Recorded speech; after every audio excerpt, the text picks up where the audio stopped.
We all have goals for ourselves throughout our lives. These goals help us aim for something greater every day of our lives. Through my own personal experience and through help and information sourced off of voltathletics.com, sleep.org, healthline.com, and mayoclinic.org, I'm going to present to you today how to build muscle most efficiently and effectively. First, let's talk about exercise.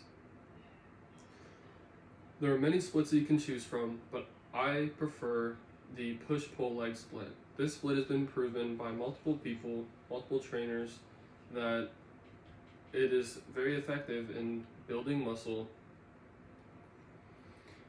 So on push days, you have your chest and your triceps. On pull days, you have your back and your biceps. And on leg days, you do your quads, your hamstrings, your calves, and you can do abs as well.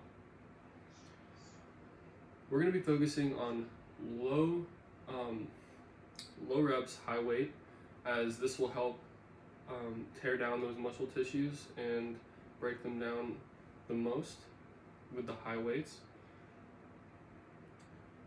And these muscle tissues, as you tear them down, so this is a skeletal muscle tissue, an image of a skeletal muscle tissue.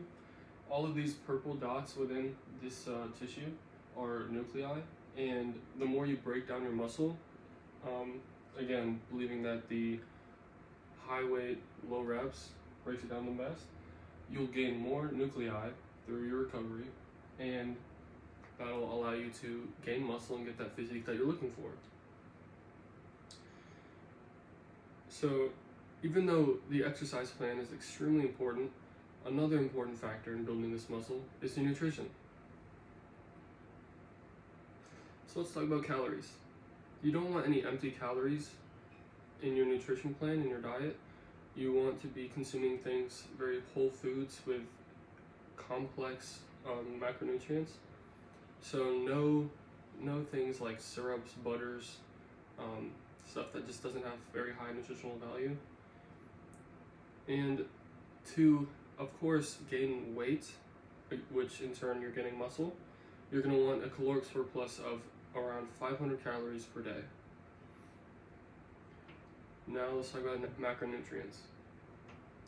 Around 7/10 to 1 gram of protein per lean pound of body weight is what you should be consuming every day.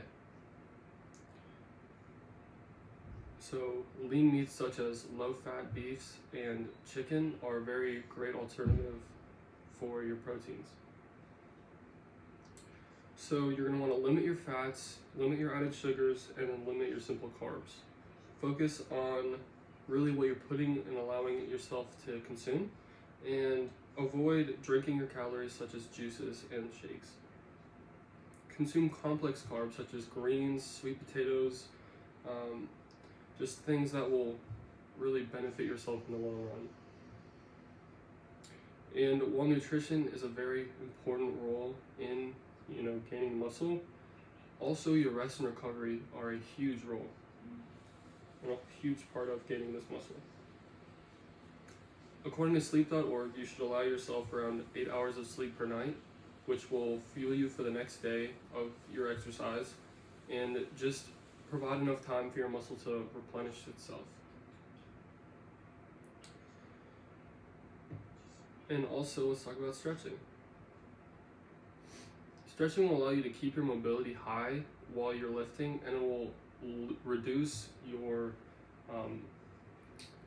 loss of range of motion. So let's talk about bench press, for example.